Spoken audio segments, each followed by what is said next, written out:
What is selective attention और कौन कौन से फैक्टर जो अफेक्ट करते हैं सेलेक्टिव अटेंशन को। तो selective attention is concerned mainly with the selection of limited number of stimuli और object from a large number of stimuli. मतलब बाहर इन्वायरमेंट में हम जो भी चीज़ें देखते हैं उन पर कुछ चीज़ों पर हमारा ध्यान अपने आप चला जाता है, तो वो सेलेक्टिव अटेंशन है। मतलब कुछ चीज़ों पर ध्यान का चला जाना। बहुत सारी चीज़ों में से हम रास्ते में जाते हैं ना, कुछ चीज़ें हमें अटपटी लगती हैं तो वो हमारी अटेंशन को खींच लेती हैं। It involve the ability to concentrate on a particular aspect of a situation while filtering out less important detail. मतलब जो मोर इंपॉर्टेंट चीज़ें हैं या समथिंग डिफरेंट चीज़ें हैं उन पर हमारा ध्यान चला जाना, और जो कम इंपॉर्टेंट है उनसे हमारा ध्यान हट जाना।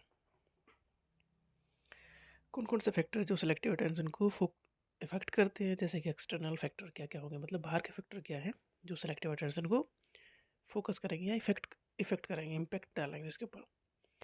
मोर intense stimuli are more likely to capture attention. मतलब कुछ ज़्यादा ही तेज़ है, कुछ ज़्यादा ही अलग है बाहर के, कुछ मान लो कोई बहुत अलग सी चीज़ हमने देख ली तो उस पर हमारा ध्यान चला जाएगा। Unusual stimuli tend to attract attention due to their distinctiveness.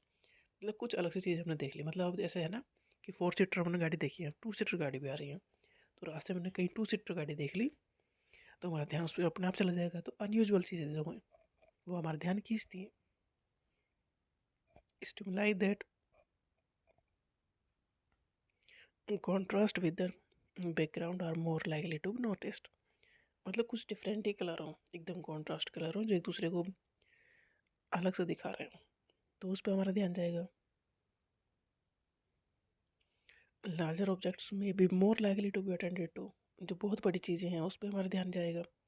Moving stimuli often attract attention more than static one. मतलब कुछ चीज़ चलती हुई चीज़ें ज़्यादा ध्यान खींचेंगे हमारा, इवन जो खड़ी है उनसे कहीं ज़्यादा। तो कुछ एक्सटर्नल फैक्टर है जो हमारे इस अटेंशन को खींचते हैं, कुछ इंटरनल फैक्टर है जैसे कि personal interest. Personal interest can influence when individual choose to focus on particular things. मतलब हमारा इंटरेस्ट किस चीज़ में, मतलब हम अगर हमारा इंटरेस्ट गाड़ियों में है तो हमारा ध्यान गाड़ियों पे जाते जाएगा। अगर बाइक में है तो बाइक पे जाते जाएगा, अगर हम रोड पे जा रहे हैं तो हमें डिफरेंट बाइक पे ध्यान खींचेगा हमारा। तो हमारा जो पर्सनल इंटरेस्ट है वो भी अफेक्ट करता है कि हमारा ध्यान किस साइड जाए।